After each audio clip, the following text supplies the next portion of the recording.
Hello everyone, my name is Malay Saurabh. I scored a score of 655 in NEET 2024 और मेरी all India rank 23,304 थी. So I welcome you all to Supradeep Das channel. आज हम जो discuss करने जा रहे हैं, the topic is NEET in 50 days. We know कि नीट के लिए अभी 50 डेज हमारे पास बचे हैं, तो इन 50 डेज को किस तरीके से यूटिलाइज किया जाए कि हमारा जो रिजल्ट आए वो मोस्ट इफेक्टिव है, most optimal according to our preparation आए. For that condition what we will do is हम हमारे नीट 50 डेज को डिवाइड करेंगे 3 मेजर पार्ट्स के अंदर. What are the 3 major parts जिसमें मैं डिवाइड करूंगा according to based on days. हम हमारे 50 डेज को कुछ इस तरीके से डिवाइड कर सकते हैं. First we will divide it into 15 days. Then after 15 days we will make it to 30 days and at the end we will say it to 5 days. So हम हमारे 50 days को 3 chunks में डिवाइड कर रहे हैं and the 3 chunks are 15 days, 30 days and 5 days. अब इन तीनों days का क्या कंसेप्ट है वो आपको मैं बताना चाहूंगा. First what you have to do is first 15 days के अंदर आपको दो चीजों पे फोकस करना है. फर्स्ट इज आपके रिमेंबरिंग के ऊपर, सेकंड इज कंसेप्ट के ऊपर. अभी इन दोनों चीजों में आपको मैं बताऊं तो मोस्ट इंपॉर्टेंट चीज कौन सी है? Remembering. Just with an example I want to give you कि हमारे पास में बायोलॉजी जो होती है, biology takes a score of 360 जो कि पूरा का पूरा रिमेंबरिंग के बेस पे आता है. After biology I will take chemistry. अगर आप केमिस्ट्री का लास्ट ईयर का पेपर उठा के देखेंगे तो there were a total of only 6 question जो कि कैलकुलेटिव थे. उन 6 क्वेश्चंस के अंदर भी अगर आप थोड़ा सा फोकस करोगे तो they were not based on concept, they are based upon formula जो कि आपको याद होनी चाहिए या आपको पैटर्न सॉल्व करना आता है कि नहीं आता, इसके बेस पे थे. लेकिन still I am not considering that 6 question थे, तो जस्ट कंसीडरिंग कि इस साल हमारे पास में और नंबर ऑफ कैलकुलेटिव क्वेश्चन आएंगे, वो 10 से ज्यादा तो हो नहीं जाएंगे. तो जस्ट सेइंग कि केमिस्ट्री के अंदर फॉर एग्जांपल इस बार भी 35 क्वेश्चन जो थे वो आपके रिमेंबरिंग के बेस पे है. एंड अगर इसको अगर अपन डिवाइड करते हैं like upon basis of number of marks, अगर 4 से अपन करके देखते हैं तो we will get a score of 140. और अगर इनको ऐड करते हैं तो we are getting a score of 500. मतलब हमारे 500 मार्क्स का जो नीट का पेपर है वो सिर्फ और सिर्फ रिमेंबरिंग के बेस पे. फिजिक्स के अंदर भी हमारे बहुत ही इजी कांसेप्ट्स के साथ में क्वेश्चंस आते हैं जिसमें सिर्फ और सिर्फ इजी क्वेश्चंस होते हैं, but not considering them as well. चलो किसी को कैलकुलेशन में दिक्कत होती है तो एकदम ही रिमूव कर देते हैं कैलकुलेशन. उसके बाद भी आपका 500 तक का स्कोर का जो पेपर है वो रिमेंबरिंग के बेस पे है. और 500 स्कोर को अगर अपन हटा देते हैं तो we get a score of 220 जो कि जिसके लिए हमें और कैलकुलेशन की जरूरत पड़ती है. And 220 if we divide this according to base on numbers of question so we get 55 question. तो हमारे पास नीट पेपर के अंदर 55 क्वेश्चन ऐसे हैं जो कि सॉल्व करने वाले हैं. And except these 55 question 125 questions are there जो कि हमें रिमेंबर करने होते हैं. अब आप difference in number of question देख सकते हो जो कि कितना ज्यादा है, हमारा रिमेंबरिंग कितना इंपॉर्टेंट है. तो दैट्स जस्ट एन एग्जांपल कि NEET is based upon remembering. आपको इस चीज को नोटिस करना ही पड़ेगा.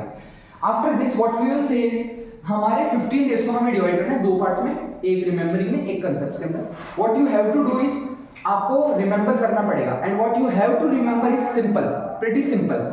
आपको एनसीईआरटी रिवाइज करनी है, आपको फॉर्मूलाज रिवाइज करने हैं. फॉर्मूलाज आपको याद होने चाहिए, आपको रिएक्शंस याद होनी चाहिए, आपको एक्सेप्शंस याद होने चाहिए, आपको कोई भी फ्लो चार्ट है वो याद होना चाहिए. फॉर एग्जांपल जस्ट सेइंग आपका क्रेब साइकिल है, आपको नहीं याद है, दोस्तों से हेल्प लो, उन्हें सुनाओ. पेरेंट्स जो हैं उनको याद करके सुनाओ कि like for example I am just saying कि मेरे को इलेक्ट्रोस्टैटिक्स के फॉर्मूले याद नहीं हो रहे. What I have to do is first I will see all the formula. What I will do after that is मैं अपने पेरेंट्स के पास जाऊंगा, अपने दोस्त के पास जाऊंगा जिसको पास में डिस्कस कर सकूं, जो सिर्फ टाइम वेस्ट ना करे, जिसके पास में एक्चुअल में आप सुन सको. उनके पास जाऊंगा और उनको जाके इतना सा बोलूंगा कि मेरा ये है, इसे मुझे याद करना है, मैं आपको सुना रहा हूं. आपको अगर मेरी कोई मिस्टेक दिखती है तो मेरे को बता दीजिए. So that's how you could remember the concepts. एक बार आपको चीजें याद हो गई, उसके बाद में आपको जाना है कंसेप्ट के ऊपर. अब कंसेप्ट जो है और रिमेंबरिंग इन दोनों को लेके हम एक नेक्स्ट वीडियो बनाएंगे जिसमें आपको किस तरीके से बायो करनी है, किस तरीके से फिजिक्स करनी है, किस तरीके से केमिस्ट्री करनी है, तीनों के बारे में डिटेल से बताया जा सकेगा. उसका लिए आप चैनल को सब्सक्राइब कर सकते हैं. नेक्स्ट वीडियो जो भी आएगा उसके अंदर आपको इन चीजों के बारे में बताया जाएगा. लेकिन अभी भी मैं आपको एक जनरल बता सकता हूँ कंसेप्ट से related. What you have to do is for example आप कहें कि मेरा ईएमआई का कंसेप्ट वीक है, आपको करना क्या है, ईएमआई के अंदर एक पर्टिकुलर टॉपिक होगा, उसका कंसेप्ट वीक होगा. मान लो आपका इंडक्टर वीक है, तो what you have to do is go on YouTube. अभी तो बहुत भतेरे चैनल आपको मिल जाएंगे और कोई पर्टिकुलर प्लेटफॉर्म की भी जरूरत नहीं है. रैंडम वीडियोज मिल जाएंगे जिसके अंदर आपको सिर्फ और सिर्फ इंडक्टर समझा रखा है. 5 से 10 मिनट का वो टॉपिक है, सिर्फ वो टॉपिक, उसको जाइए देख लीजिए लेक्चर. एक बार आपने देखा वो कंसेप्ट क्लियर हो गया. इसके बाद में मान लो आपको दिक्कत आ रही है, for example let's take an example of कि इक्विलिब्रियम के अंदर आपको बफर समझ में नहीं आया, आपका बफर का कंसेप्ट वीक है. What you have to do same, आपका अगर कोई टीचर है देन वेल एंड गुड, अगर नहीं है तो यूट्यूब पे जाइए, बफर सर्च करेंगे, बफर सर्च करेंगे तो आपको 15 से 20 मिनट का या फिर 10 से 5 मिनट का वीडियो दिखेगा, उसको देख लीजिए, आपका कंसेप्ट क्लियर हो गया। विद दिस आपका 15 दिन के अंदर प्रिपरेशन का जो था बेसिक एक लेआउट कंप्लीट हो चुका है, क्योंकि आपको सारी चीजें याद है। मेक श्योर आपको 15 दिन में सब कुछ याद हो, और मेक श्योर आपका जो कंसेप्ट जो वीक है वो इस 15 दिन के अंदर पूरे कर सको। आपका रिमेंबरिंग कंसेप्ट कंप्लीट हो गया, आपका कंसेप्ट कंप्लीट हो गया।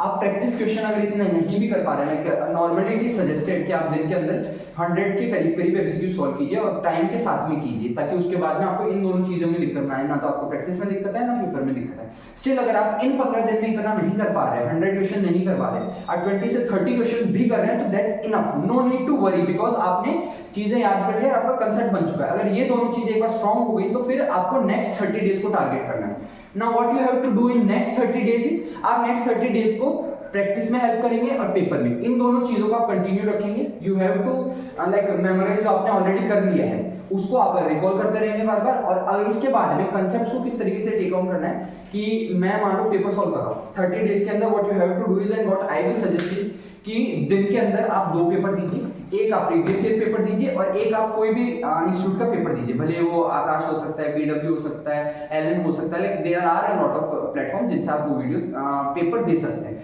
एक वो पेपर दीजिए और एक आपका नीट का प्रीवियस ईयर पेपर दीजिए। नीट के प्रीवियस ईयर पेपर के अंदर आपको बहुत ज्यादा पीछे जाने की जरूरत नहीं है, लास्ट 10 ईयर्स का पेपर अच्छे से दीजिए।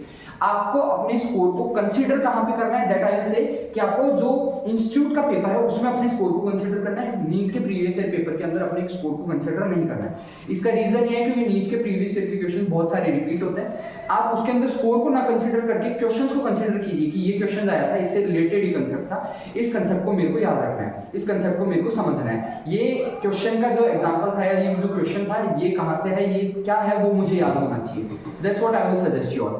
आफ्टर दिस मैं आपको बताऊंगा कि अब आपको अपने पेपर के अंदर टारगेट किस तरीके से सेट करना है। The thing is pretty simple, अपने टारगेट को कैलकुलेटिव रखो, किसी भी इमोशन के बेस पे मत रखिए कि मेरे को ये कॉलेज चाहिए, I need this desired marks, और इस तरीके से नहीं।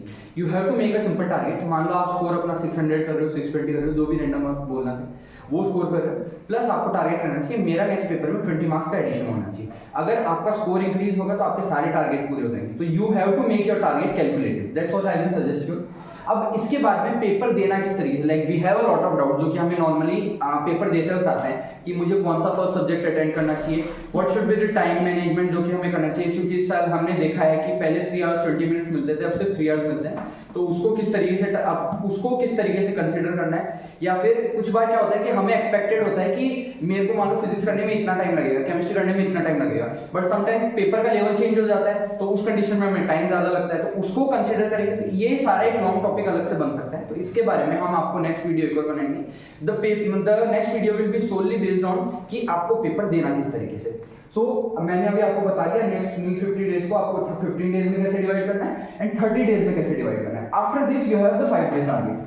5 डे क्या है, ये 5 डेज जो है ये नीट से पहले के 5 डेज है, and these 5 days are pretty simple. इसके अंदर करना क्या है, आपने अभी तक जो भी पढ़ा, लाइक आपने चीजें याद की हैं, आपने फॉर्मूला याद किया, कंसेप्ट बिल्ड किए हैं, इन सब के बाद में लास्ट 5 डे के अंदर आपको सिर्फ इतना सा करना है, आपको फॉर्मूला चार्ट शीट पढ़नी है, आपको जो फ्लो चार्ट याद नहीं है वो पढ़ने हैं, जो रिएक्शन याद नहीं है वो पढ़नी है, जो एक्सेप्शन याद नहीं है वो याद करने हैं। These things should be remembered. उनका एक अलग से आप चार्ट बना सकते हैं जिसके अंदर से वो लिखा हुआ होगा।